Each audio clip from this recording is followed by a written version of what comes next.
Bom dia, com muita alegria, estamos hoje reunidos aqui para mais um dia de tratamento. Sejam todos bem-vindos. Bom dia, pessoal. Bom dia, bom dia!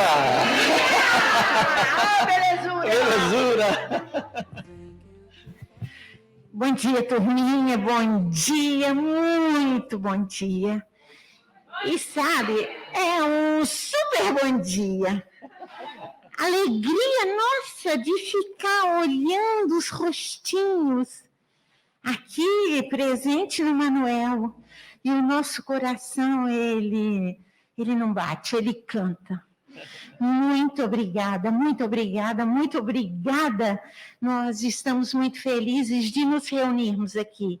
E que o nosso dia, a nossa manhã, seja realmente muito linda. Linda como o Dr. Bittencourt vem com a equipe para nos cuidar. A turminha de casa, o nosso abraço muito carinhoso, os nossos beijinhos. E compartilhamos nesta hora as bênçãos de luz que são derramadas sobre este ambiente e, em extensão, em todos os lares. Uma excelente manhã para todos. Muito obrigada, turminha. Bom dia, queridos irmãos. Sejam bem-vindos aí para o nosso estudo de hoje. Sejam vocês aqui do salão, seja o pessoal de casa, que hoje tem muita coisa boa aqui. Aldinho, o Theo tem muita coisa boa para falar, com certeza levando muita esperança em cada coração. Muita paz. Bom dia a todos. Que Jesus nos abençoe nessa manhã de hoje. Bom dia, pessoal. Obrigado, Fausto. A gente vai...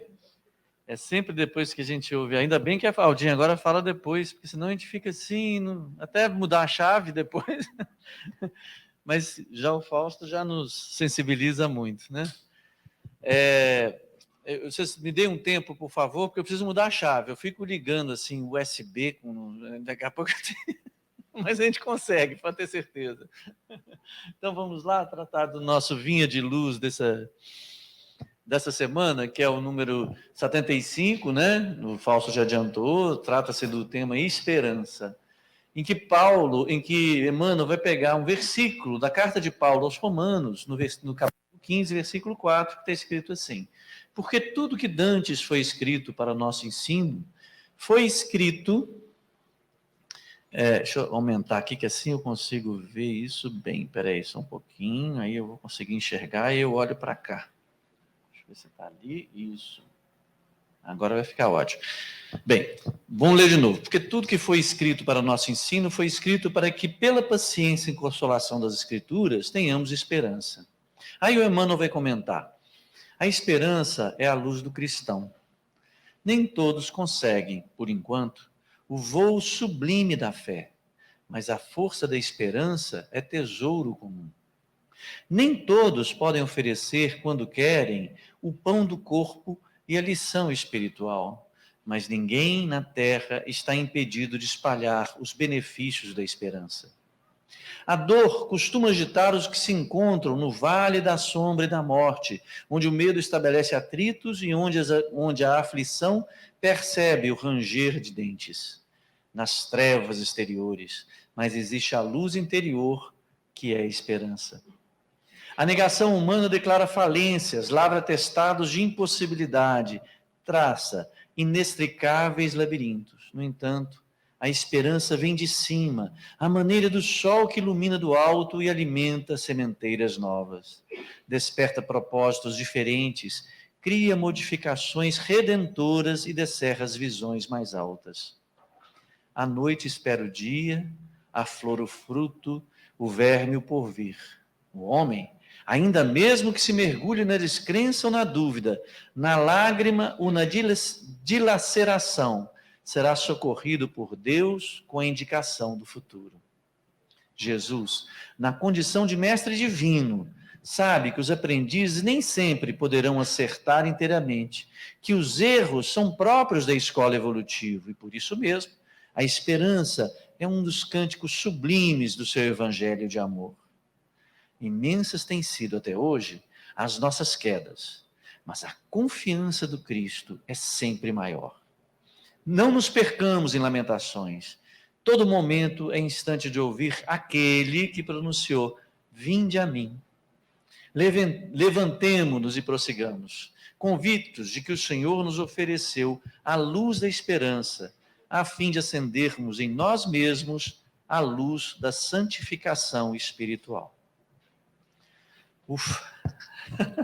Eu brinco, mas é verdade, né, gente? Depois que a gente ouve Emmanuel, né? Depois que a gente lê Emmanuel, fica difícil a gente acrescentar qualquer coisa, porque ele é de uma belezura tal, como diz Aldinha, que é de uma precisão tal no uso de cada palavra, de cada elemento que é colocado, né? Ele pegar esse versículo que por si só tem muito a se aprofundar, mas ele consegue aprofundar tanto mais, né? Tanto acender a gente uma identificação do que acontece com a gente, né? Que as pessoas falam assim, segura na mão de Jesus, né? Aí a gente fica assim, cadê Jesus, pelo amor de Deus, onde é que eu seguro a mão dele? Porque ele não dá conta, a gente não assiste. Aí ele identifica isso na gente, vai colocando as coisinhas que afligem o nosso coração, né? Nos dando o quê? Esperança.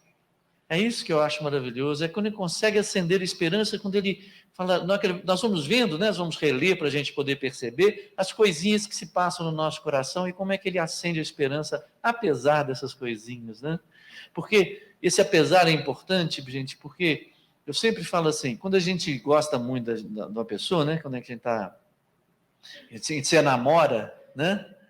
A gente fala assim, por que você gosta dela? A gente fica tentando achar motivos racionais para dizer por que a gente gosta dela e tal, né? Aí, mas na verdade gosta porque gosta, né? Porque é uma flosura de belezura que a gente não dá conta que ela é linda, né? Não é assim, meu namorado? Eu acho que Jesus é namorado da gente, porque se fosse fazer também a descrição do porquê ele amaria a gente, talvez ele não tivesse muita razão, não. Mas ele ama a si mesmo, não é objetivo, não é nessa justiça que a gente constrói, né, nessa racionalidade que a gente tenta colocar, segundo os nossos próprios parâmetros. Ele existe, e isso é uma luzinha de esperança tão gostosa no coração da gente, né? É tão bom. Eu acho que Emmanuel vem apontando isso para a gente. Vamos ver? Olha aqui, vamos lá, Pati, vamos colocar lá o texto dele. Como é que ele começa? Ele começa, a esperança é a luz do cristão. Nem todos conseguem, por enquanto, o voo sublime da fé, mas a força da esperança é tesouro comum. Olha que coisa fantástica. O que ele vem dizer? Olha, você pode não ser essas belezuras todas, não. Mas olha, você não precisa de nada para ter esperança. Você não precisa racionalizar, igual a gente fica tentando fazer com a namorada, né? Ah, porque ela é linda, que tem um cabelo cheiroso, ela é, né, perfumosa, não precisa disso não. A gente tem, sem ser perfumoso. A esperança é algo que é uma força comum, é um tesouro comum de todos nós. É o que nos faz levantar, é a perspectiva de que algo pode melhorar na nossa vida e que não depende de nada, depende apenas que tenhamos isso aceso.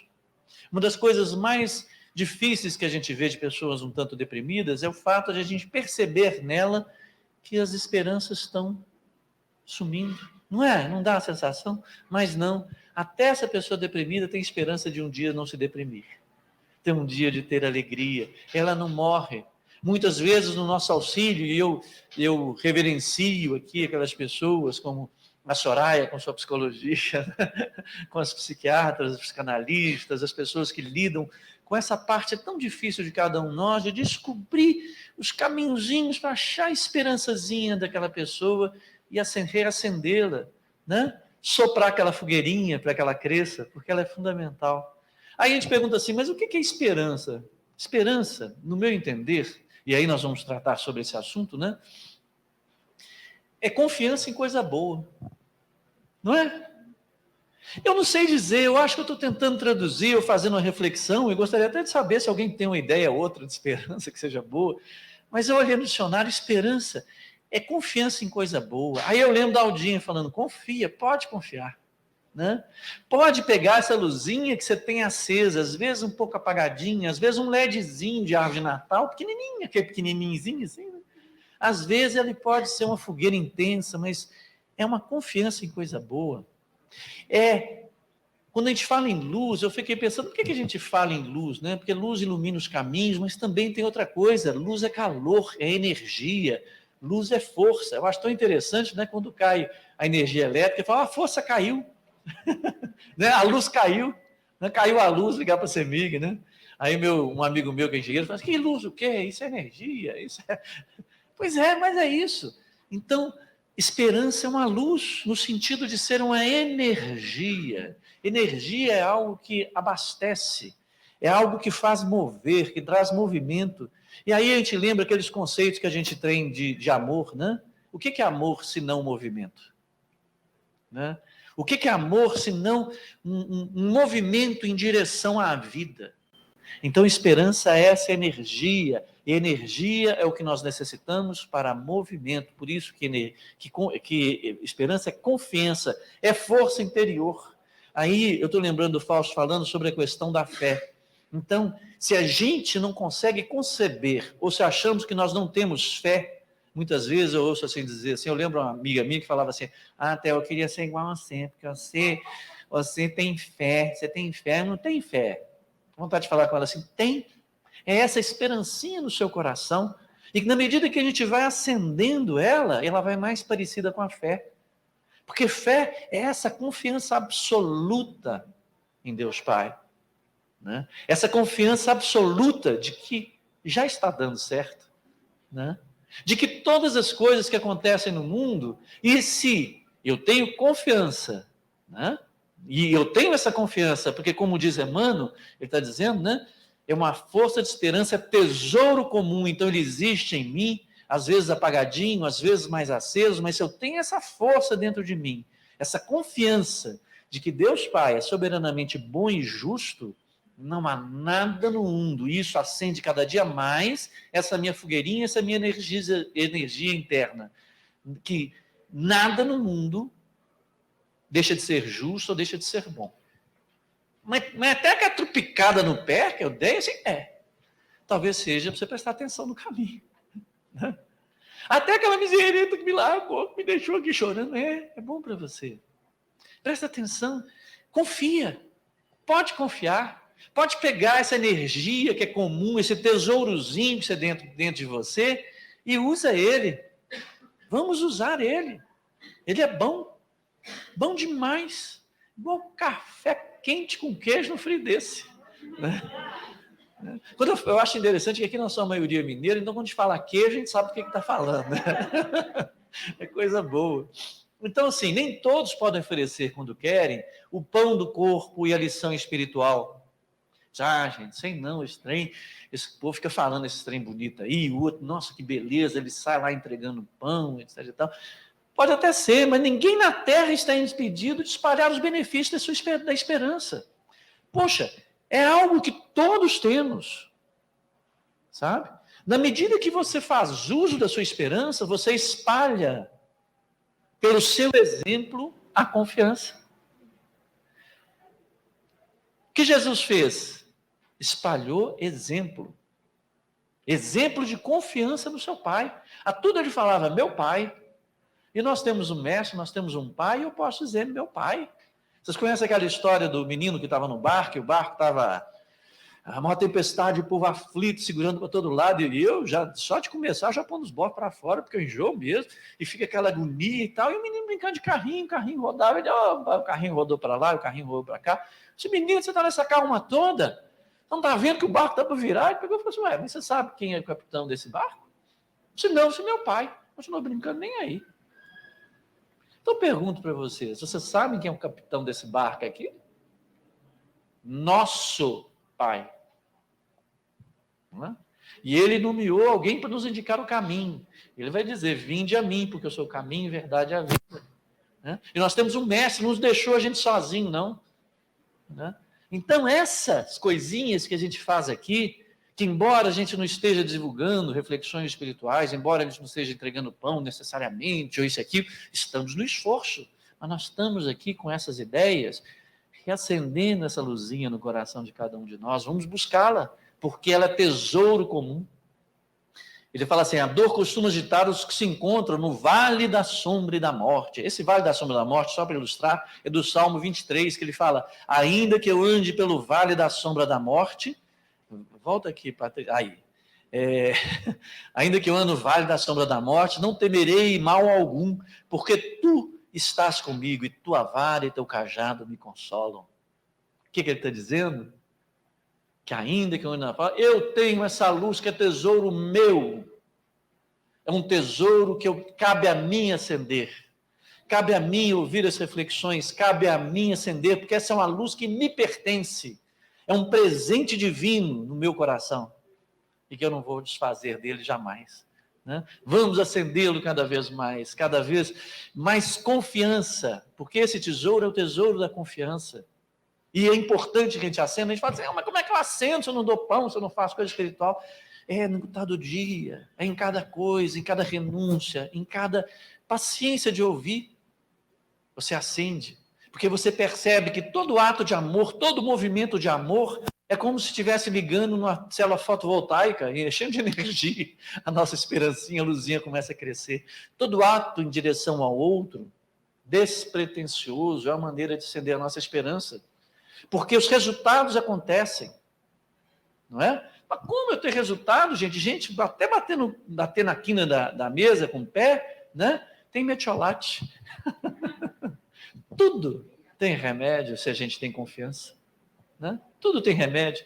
Então ele fala, onde o medo estabelece atritos, onde a aflição percebe o ranger dos dentes, trevas exteriores, né? Todo mundo pode imaginar, mas ele está usando, que eu acho interessante, como eu falei, Emmanuel é muito preciso, né? Os termos do Velho Testamento que indicavam, né? Todo o Evangelho, eu diria, a interpretação, situações de aflição, de sombras exteriores.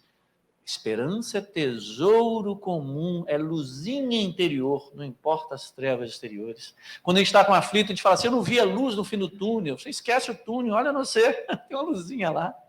Essa luzinha que vai acender os seus caminhos, né? Aí quando você descobre, mas que caminho? Aí você lembra do nosso mestre, a sua verdade, o caminho é a vida, né?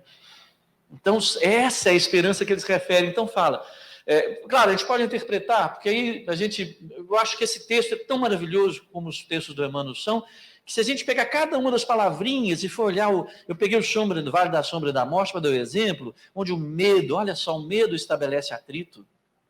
A gente confunde medo com necessidade de autopreservação. Calma. Né? Medo paralisa, dá atrito. Aquilo que está parado obstrui, dá atrito, e atrito dá confusão. A aflição percebe o ranger dos dentes. Eu acho muito interessante que a aflição é algo que também é nosso. É uma aflição que acontece. Você já viu a gente ter aflição no outro? Não, a gente tem aflição. A gente fala assim, vergonha alheia, né? Que eu acho é outra reflexão. Mas a gente não sente aflição para o outro, não. A gente vê a pessoa passando giz no quadro, né? A gente tem aflição pela pessoa que está lá passando giz, né? Mas a aflição é nossa.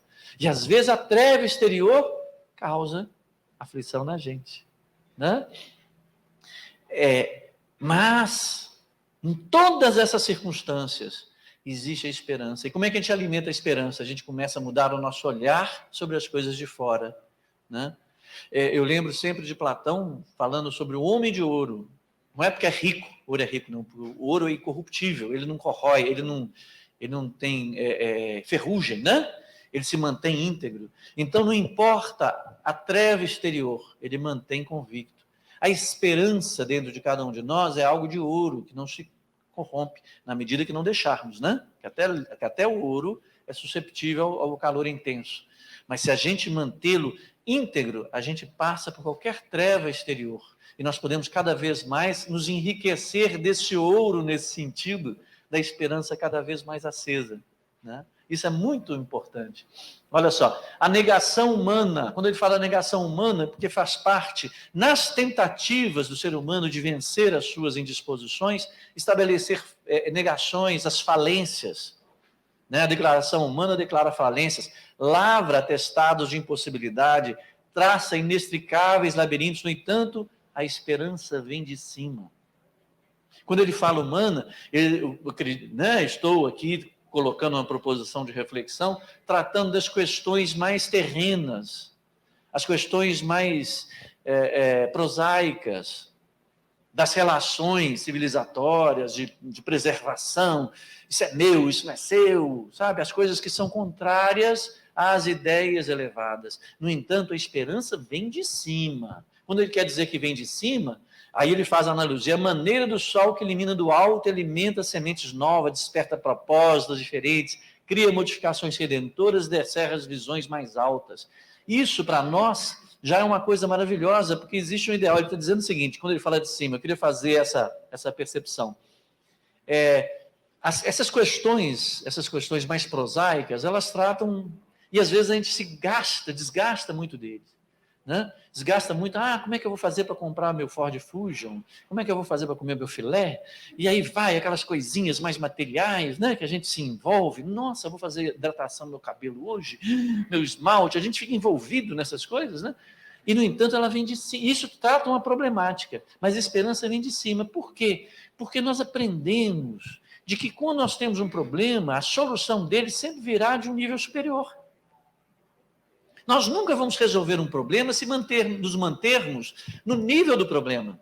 É necessário que nos distanciemos, que subamos um degrau acima para resolver o que está no degrau abaixo. Porque a gente passa a olhar as coisas de cima, a gente aprimora a nossa escala de valores, a gente eleva nosso pensamento e elege coisas superiores para ter um olhar sobre aquilo de uma forma mais elevada. Então, a esperança é esta luz sobre os problemas.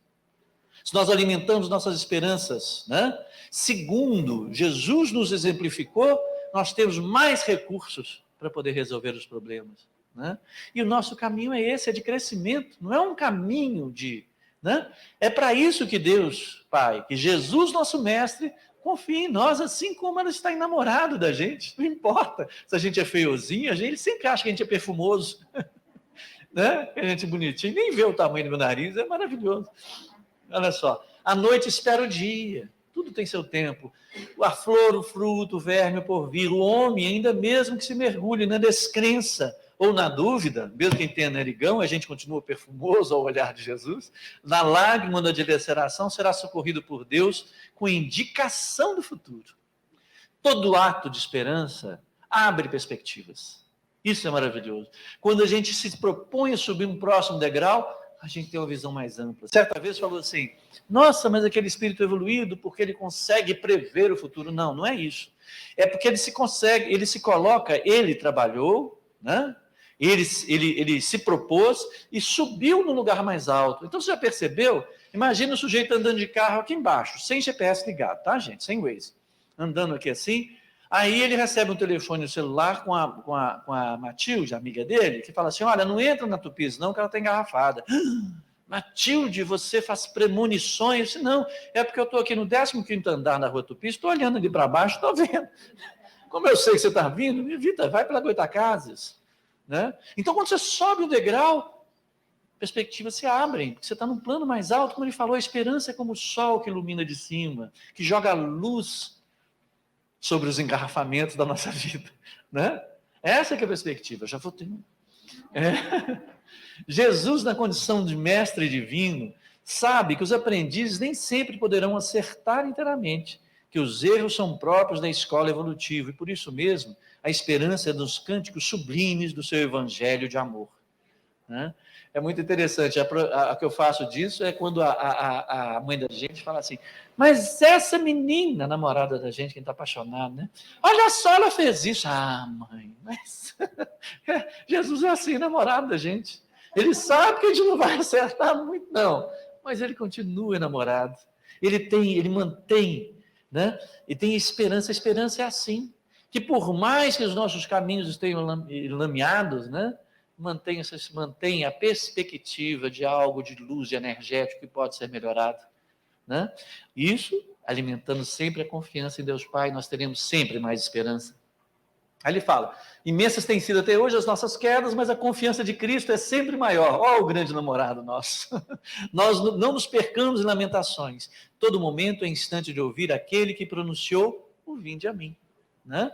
Levantemo-nos e prossigamos, convictos de que o Senhor ofereceu a luz da esperança, a fim de acendermos em nós mesmos a luz da santificação espiritual.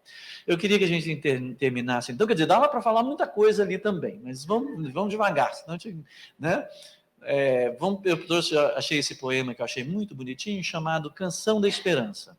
É assim: sofre sob a pressão de amargas crises e atravessas momentos infelizes. Qual se andasse por sendo estranha em mar, mas embora sem força que te arrimes, não te detenhas, nem te desanimes. Outro dia virá. Se caíste na estrada, ergue-te, lida. Trabalhar e esquecer é a grande lei da vida, porque o tempo a servir tudo renovará. A todo ser que chora, a quem luta e se cansa, eis que o mundo repete a canção da esperança. Outro dia virá. Olha o tronco podado, amplamente despido, o solo massacrado, o campo desvalido, fita o charco onde está. Mostram por fora a mágoa que os encerra, mas guardando por dentro a mensagem da terra. Outro dia virá. Desse momento, igualmente, alma querida e boa, carrega a própria cruz, ama, serve e perdoa. O caminho de Cristo é o mais belo que há. Deus é o supremo amor e a suprema beleza, e nos diz pelo bem, de surpresa em surpresa, outro dia virá. Essa é de Maria Dolores. Então é isso. Muito obrigado, gente. Vamos chamar outro.